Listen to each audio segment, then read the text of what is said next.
Chapter 3 Config.sys Queens, New York. Avon Barnes arrived at the converted apartment just before 9, and rather unusually, he was feeling absolutely on top of the world. On his bookshelves at home and in the glove box of his VW were numerous books which promised quick ways out of debt. How to Write Your First Million, Debt Busters, Free Yourself and Be Yourself. The trouble with most of them was, of course, that they were the worst kind of horseshit advice which purported to be well thought through, yet proved to be nearly brainless.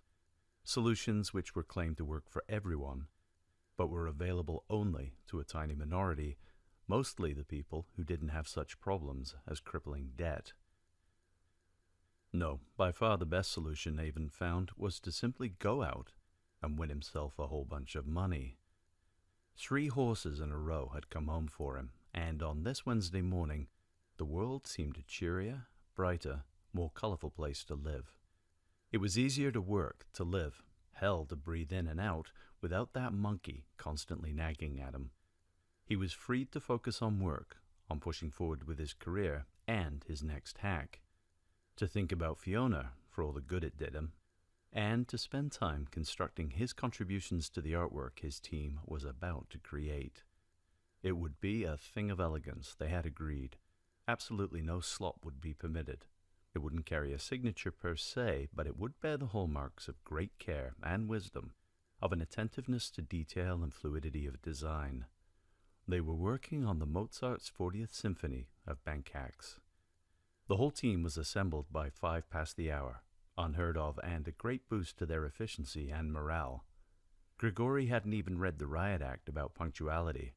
They'd all just decided to sharpen things up a little.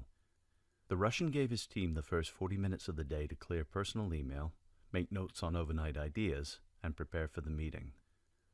Then they put their heads together in a blizzard of jargon out of which came an action plan. Just like they do at Morgan Stanley, Grigori told them. It didn't hurt, he reasoned, to adopt some more efficient methods, even if they were espoused by those they were working to bring down. Fiona had the knack of cogently summarizing their work, and it was becoming a tradition that her roundup of events preceded the action plan near the meeting's end. Rito, she began in a Scottish accent which was just thick enough to have taken some getting used to. We've decided, if I understand this correctly, to construct a metamorphic virus with the very beginnings. The building blocks, Avon added. Just a teensy-weensy little bit, Devlin contributed. Of sentience, Fiona concluded. Is everyone still happy that we're using that word, and, for that matter, doing that thing? The team nodded. Nobody's worried that we're going to unleash hell on Earth and bring about the senseless destruction of mankind? The team shook their heads. This was not a new routine, but Fiona felt it essential, at every stage, to confirm both their intentions and their limitations. Super smart bank hacking virus, yes. Skynet and the Terminator? No.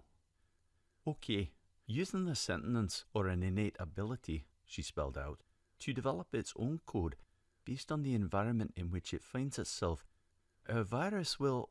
Wait, didn't we agree a name for it? Devlin asked. Stop interrupting and let her do her thing. Some days, Avon told them. It's the only bit of my morning that makes any sense. Yeah, Devlin argued. But we did agree a name, right? Why don't we start using it? Very well, Fiona receded. Our virus, hereafter known as Quave, will infiltrate servers and mainframes in an attempt to... Wait, what does it mean again? Grigori asked, his brow furrowed. He would have overall control of the project, but its name had been decided without him. Fiona rolled her eyes and considered swatting him with her legal pad. Quasi-Autonomous viral entity. Love it, Devlin purred. The name had been his idea, and so far none of them had conjured a better one. Fiona continued. So, Quave is going to go hunting through the bank systems, armed with a rule set which will give it a certain level of autonomy. Like the Code of Ethics, Avon said. It'll hunt down the... I thought I was doing this, Fiona growled playfully. Sorry, go right ahead. Thank you. Quave will apply this knowledge in real time. If it finds evidence of wrongdoing, it will copy the files and send them to secure servers on our network. Risky, Grigori cautioned. We'll need to ensure the servers can't be traced to us. And what about the outgoing data packets? Devlin said. The bank will see unexpected data leaving their system and freak out. Devlin would be responsible for the rules set and elements of the language module. Fiona would use her experience with Franz to write the linguistic code itself. That's where we get really clever, Avon explained a subsystem of Quave which he was bringing to fruition.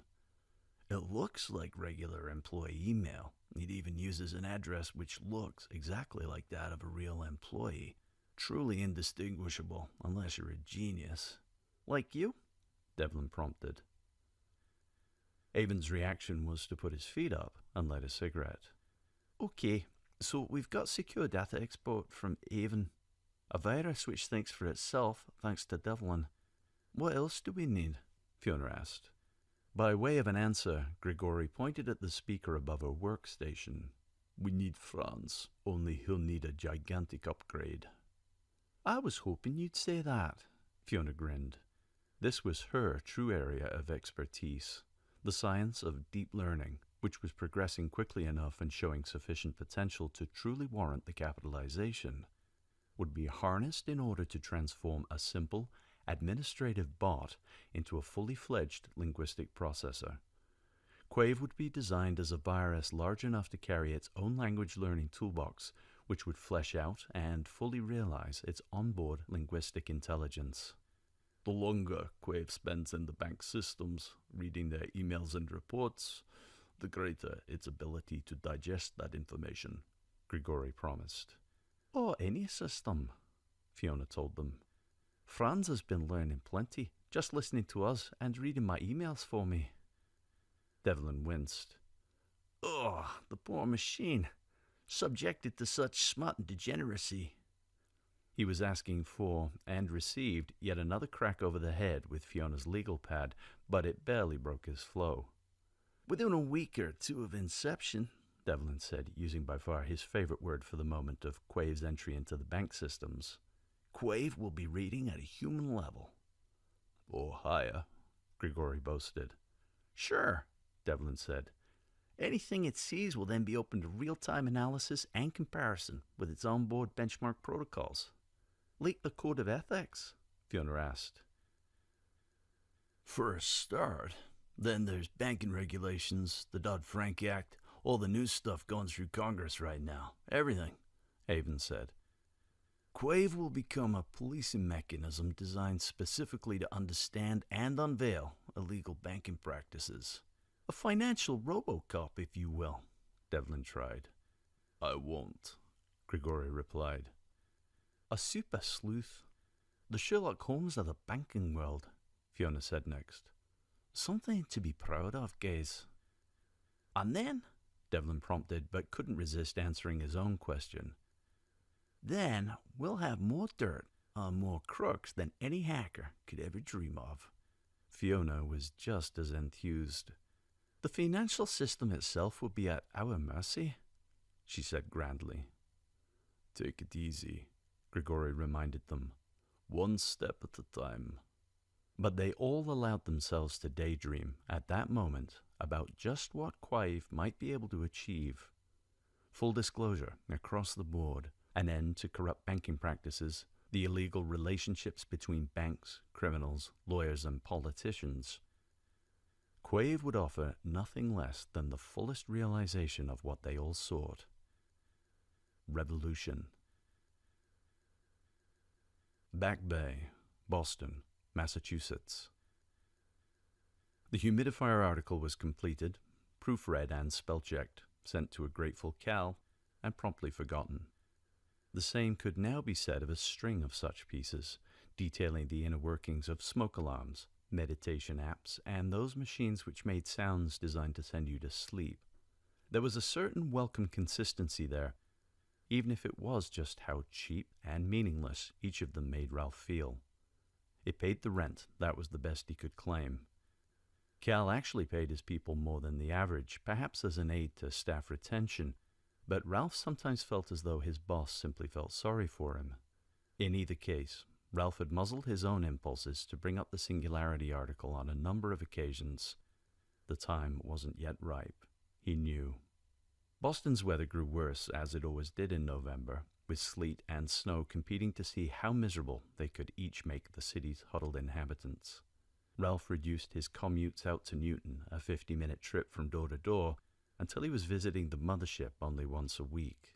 Most of his work was completed in the warm, comfortable brownstone, but he missed joking around with Belinda and the others, even if he didn't miss the pained expression which seemed fixed on Cal's face every time Ralph passed his office door.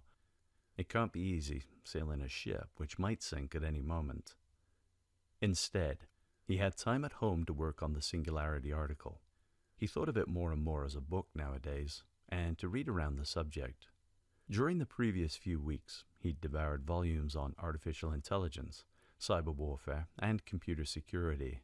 One day in mid-November, with Thanksgiving only a week away, he began to read news articles on the Sony hack, the embarrassing DoD and DOJ hacks which, strangely enough, had damaged only the reputations of those tasked with their security, and what seemed to be a growing spate of cyber attacks on the largest private banks. Soon, he found himself engrossed in the new activities of the world's hackers, reading and taking notes with a new and growing enthusiasm. His notebooks were divided by the apparent motivations of the hackers. There were those who were trying to steal money or data. Others were trying to humiliate someone, often a major organization or government department.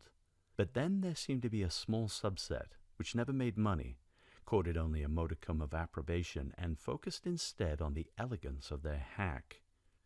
He was reminded of those mountain climbers who eschewed oxygen tanks and fixed ropes, preferring to climb in an old-school, alpine style, just because of how it made them feel. More authentic, more real, and more alive. Some of these groups, Ralph found, though tiny and apparently kept alive merely by micropayment donations and idealistic zeal, stood at the very forefront of software design. They were creating worms and viruses which were extremely small, or which overwrote their own code every time they were copied, thus avoiding detection long enough to achieve some remarkable things. He auto-translated German press reports about an audacious hack the previous year, which had thoroughly compromised the security of a private bank's servers.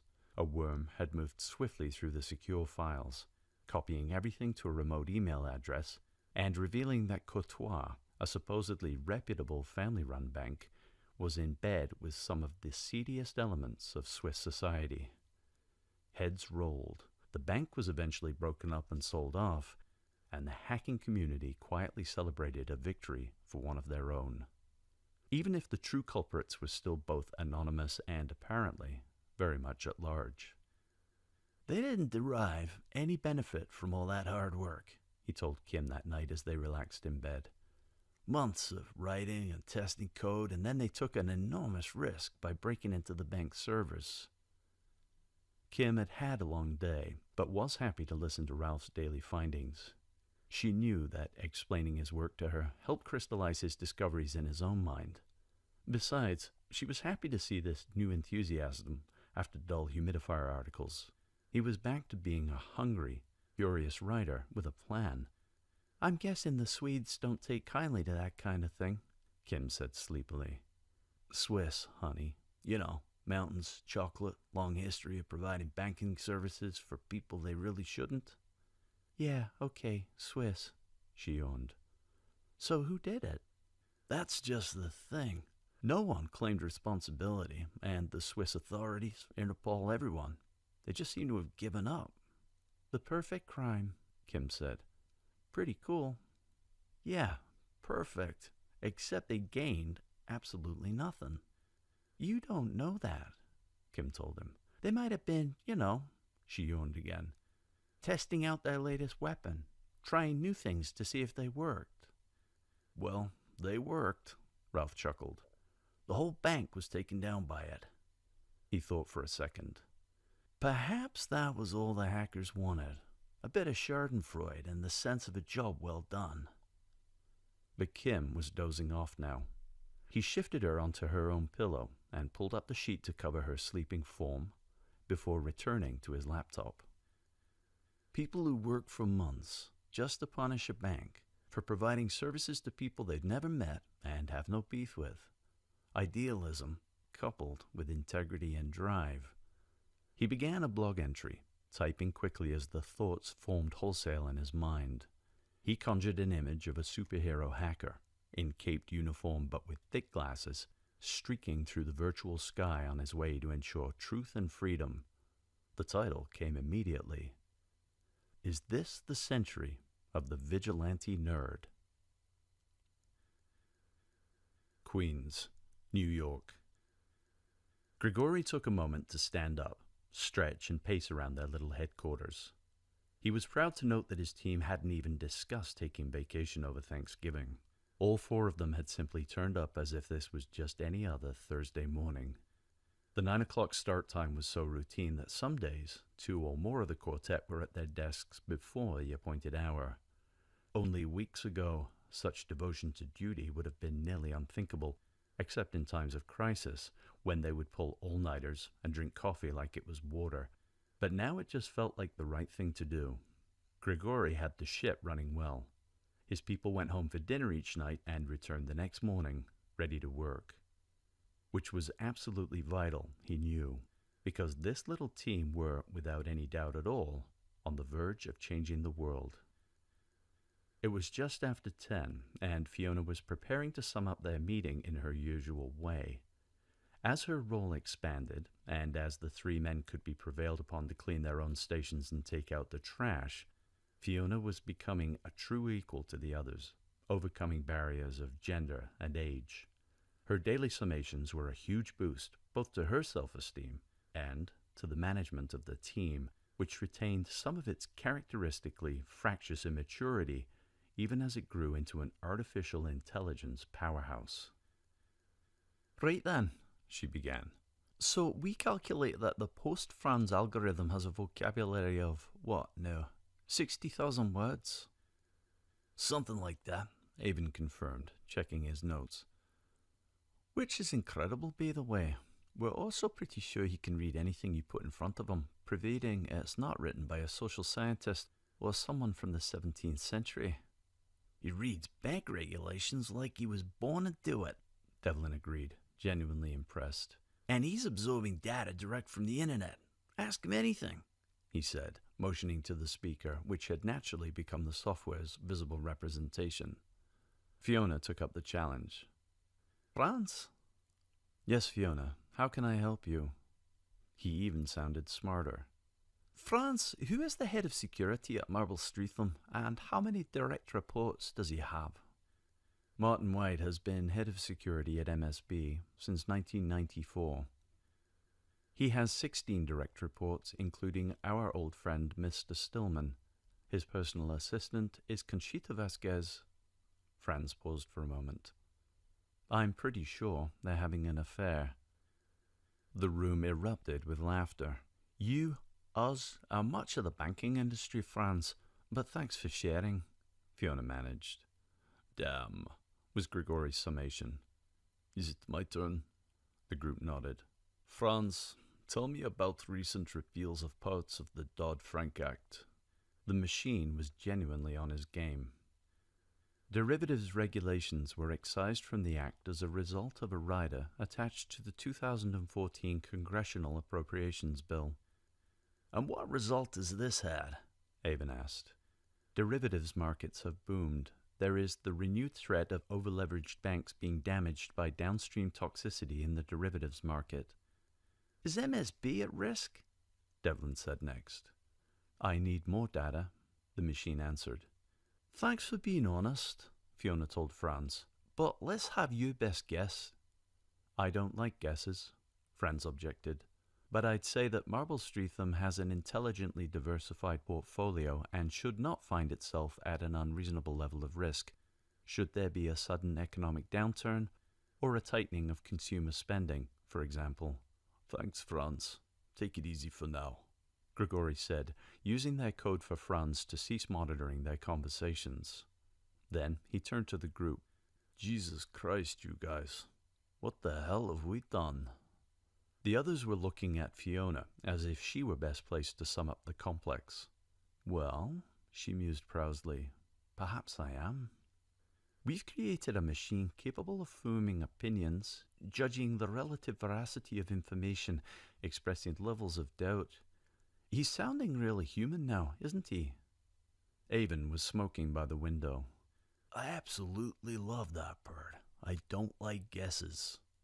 Have you ever heard of a machine talking about liking something before? Fiona asked them, incredulous. Only in sci-fi, Devlin admitted. But such were now, he realized, the realms within they now worked. The fictional was becoming real. Should we have the conversation again? Yes, Grigori said abruptly. We should always have it when something like this comes up. Avon blew smoke out of the window. Huh? The 3 moral questions of AI, Fiona reminded him, checking them off on her fingers. Would this machine pass a Turing test? Does the machine have its own opinion, which might result in unilateral action? And if so, Devlin finished the set for her, could that action be dangerous to humanity? Grigori canvassed the group. Avon? Well, shit. Take away the Stephen Hawking voice and there's every chance 95 out of 100 people would think Franz was human. Agreed, Devlin said. It's remarkable, but it's true. They're going to write books about Franz, you know that, right? He's going to be the topic of PhD dissertations. Yay, I'm rich, Fiona began, but then her face fell comically. Oh no, I can't tell a single living soul about my greatest achievement. Not yet, Grigori reminded her. Okay, what do we think about number 2? Can Franz have opinions? You heard him, Avon exclaimed. He weighted everything up, right there in an instant, and told us that MSB has well-diversified holdings. That's a concise synthesis of the available facts, Fiona countered. But is it truly an opinion? Grigori held up his hand. Let's try something. Franz? Yes, Grigori, the machine responded crisply. Is Fiona beautiful? She wriggled uncomfortably, but saw the point of the question. Aesthetic judgments were a notorious bugbear for even the smartest computer systems. There were machines, they knew, which could write a pleasing piece of music, but only when given a huge mass of inputs and guidance, and no one would ever call the computer a composer. It is a difficult question, Franz responded after a moment. I have the pictures of Fiona and pictures of the most beautiful women in the world. I can judge them using the classical points of comparison. Please do, Grigori said. It took 6 seconds, during which Franz's processor usage spiked suddenly and then receded. Fiona is not among the world's 100 most beautiful women, Franz stated bluntly. Fiona sagged theatrically. Thanks for the confidence boost, Franz. But, the machine carried in, she could be in the top 10th of 1%. Now she stood, arms aloft, and hooted. Yeah, all right. Franz, I'll take that any day of the week. You hear that, guys? She exclaimed, pirouetting. Top 10th of 1%. Devlin let her have her fun. He agreed with the machine in any case, but there was another question to ask. But Franz... Yes, Devlin. Impressed, yet again, at the machine's vocal recognition abilities, Devlin asked, But what do you think? It was a swift response, perhaps intended to bring the inquiry to an end. I don't have eyes, Devlin. I'm never going to choose a partner for procreation. It doesn't matter what I think. He's idiomatic and genuinely funny, Grigori observed while the group laughed around him. But, Devlin persisted, what's your opinion? Franz seemed reluctant to answer, which in itself told them volumes. Yes, he said finally. I think Fiona is beautiful. No other answer is logical based on the available data. That's rather an equivocation, Franz, Grigori noted. Not at all. I believe Fiona to be beautiful on the inside. This stopped them all in their tracks. Say more about that, Franz, Avon said after a long pause. She is kind and generous. She thinks of others before herself. She is trying to do the right thing by her parents and by all of you. She is considerate and hard-working. Are these not the attributes of a beautiful person, no matter how beautiful her face or body? They stared at the speaker. No one spoke. Have I made an error? Franz asked. After another long delay, as the others blinked in stunned silence, Avon replied, his voice low and quiet. No, Franz.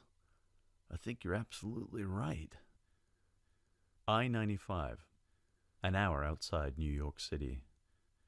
The snow was holding up traffic, but they seemed to have made it through the worst of the delays. Ralph's little Ford Fiesta thrummed along at 55 miles per hour in the right lane, his eyes glued on the road ahead, both hands on the wheel, just as Kim preferred. Do we need gas? She asked. Ralph checked the fuel gauge. Probably not until we get back to Boston. May as well just get there. Kim nodded agreement. Then she smiled. You know what I'm gonna say, right? About what? About what? She parroted. About finally meeting the lovely people you're lucky enough to call your family, Ralph. Oh yeah, that. Well, I'm glad you liked them. He turned to her briefly, flashing her a thin smile from under his Yankees hat.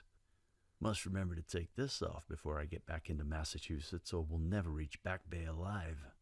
You totally made a mountain out of a molehill, Kim wanted him to know. 2 years, and all that time, they were the nicest people ever. They were on their best behavior, Ralph equivocated. You didn't see them last Thanksgiving.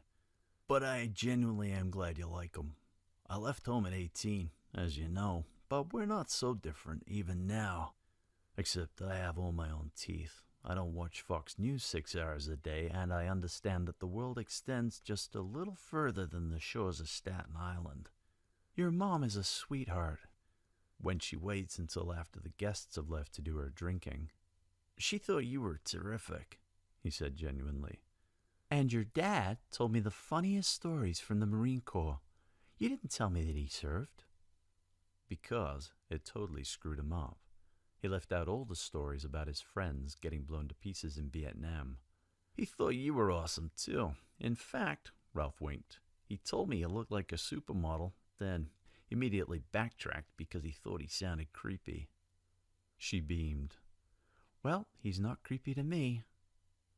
You don't know the half of it, honey. Great, Ralph said, hoping to bring an end to the discussion. He was counting himself extremely lucky that his parents had mustered the maturity and presence of mind not to embarrass the crap out of him. It could have gone so very wrong. Ralph had wisely steered his parents away from matters of politics, race, foreign policy, and climate change. Ralph had steered part of the conversation quickly away from gay marriage, lest his father felt prompted into another homophobic tirade. In all, everyone had done their part, without any slip-ups. Except that Kim hadn't learned anything. She no more understood Ralph's background, his decision to leave Staten Island, his damaged relationship with his parents, than she had before Thanksgiving. Wouldn't you rather know the truth? That they're dinosaurs who have no sense of what I do or what I believe. That they're relics of a pre-60s era when prejudice was the norm? That in the last 25 years, they'd left the 5 boroughs only once, to visit family in New Jersey? So, Kim said, as they made steady progress under a darkening sky. Seeing as you're not from a family of mutant axe murderers, they'll be delighted to hear you say that, Ralph quipped. What do you say to maybe thinking about taking the next step? 2 months after their freezing cold and embarrassingly public fight outside the restaurant in Brookline, Ralph's feelings had crystallized into the kind of certainty he'd long awaited and desperately needed. Kim was the one. She was amazing, and it was time he told the world just how he felt about her. There's a matter of etiquette, he explained. I don't know how it's done in Korea. Who asks who? Kim shivered excitedly. The man always asks. Okay, but I'm a classy guy, you know, Ralph countered. I'm not about to propose to the girl of my dreams in a Ford Fiesta on I-95. She folded her arms, but Ralph could see she was smiling. So, when? Soon, he said. When the moment is right. Is that a promise? Kim asked, looking at him intently. You remember how I promised to bring you to Staten Island to meet my people, and then I went ahead and actually did it? Yes. Well, this is a promise too, he assured her. I'll do it. Just let me choose the right moment. She leaned over and kissed him on the cheek, wishing that the transmission would somehow fold away so that they could cuddle together as though they were already on their sofa in Back Bay. Good, Kim said.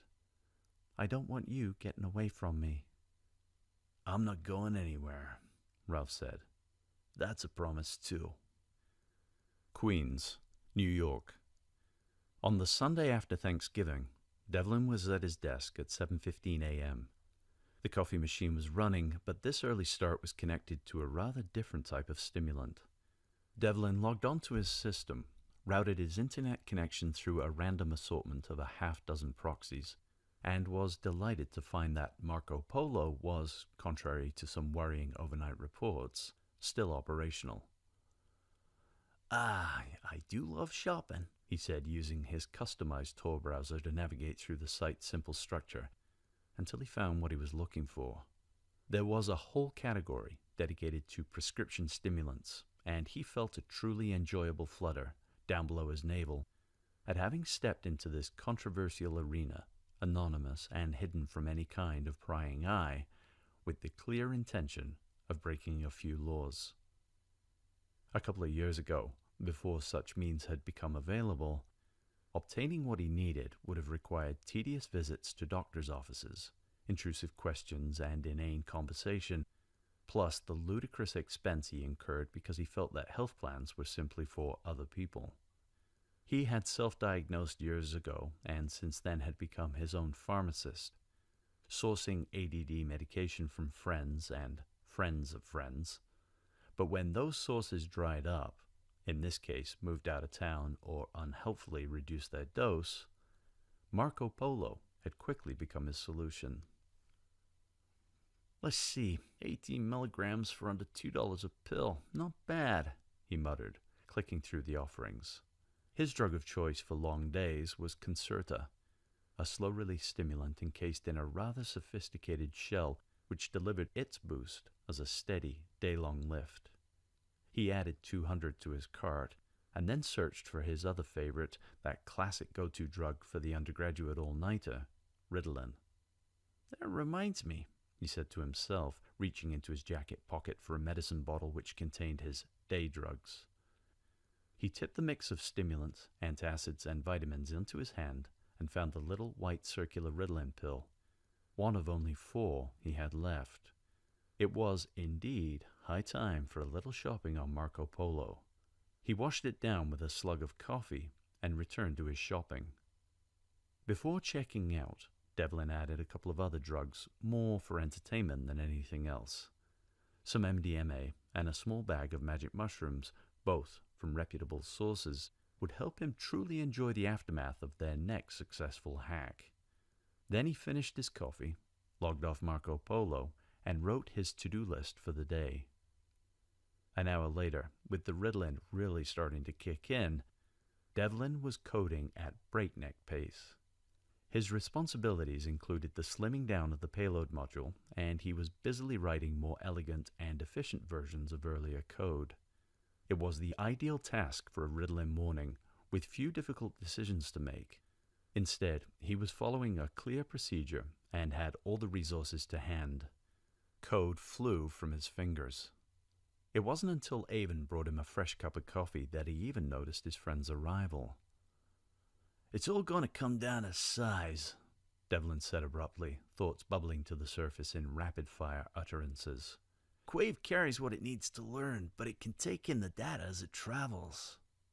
Avon sat next to him, his first cigarette of the morning already ash. And analyze on the fly, he added. It's going to be a thing of beauty. Beauty and elegance, Devlin reiterated.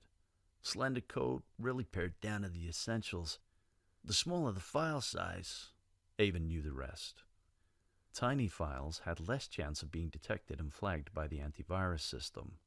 The downside was that the payload would necessarily be smaller and therefore less sophisticated. The onus was on everyone in the team to slim down the code and achieve much with little. You don't think, Avon took a moment to form the question. I mean, is there any chance this software might just, up and do its own thing? The answer was a string of near babble. There's the difference between autonomy, true sentience, and agency, like a sense of right and wrong and decision-making. If we design an autonomy and then the machine chooses to apply the rules we've given it to provide a moral architecture, then that's exceeding its specifications, and I don't even think that's been done before. But wouldn't it be something, man? Really something, Devlin continued, barely pausing for breath. If Quave becomes alive, man, like a thinking machine, finding resources and data and just carrying out its own programs, even writing its own software independently, man, wouldn't that be cool? He was nearly levitating with excitement at the possibilities. Whatever you had for breakfast, Avon said with deliberate calm, I want some. He let Devlin prattle on for another 5 minutes, after which he showed no signs of slowing down. It was a torrent of speculation and self-answered questions, as though he was getting caught in the wonder of his own self-expressive abilities, getting a rise out of simply articulating his thoughts. I say we let it happen, man, Devlin said, finally slowing. If Quave becomes something more, let's just let him run with the ball and see how far he can go. Him? Avon asked. You're anthropomorphizing a half-finished piece of software, Dev. You sure you want to be doing that? Why not? He's got opinions already. He can make judgments. And why? A voice came from the doorway. Is the supercomputer or the supervirus or the Superman always a man? Fiona wanted to know. Same with God, Devlin chipped in at once. Male figure, male society, male domination. You're right, really. Avon gave Fiona a pleading look. Does he have an off switch? Just let him play until he's tired. Then we'll put him down for his mid-morning nap, she replied. Hey, Franz. Good morning, Fiona. Devlin lit up once more. Hey, Franz, were you listening to all of that? Yes, Devlin. It was most interesting. Really? Avon asked, intensely curious. How so? I didn't know, Franz said with just the slightest sneer in his computerized voice, that a human could produce that much bullshit in just 5 minutes.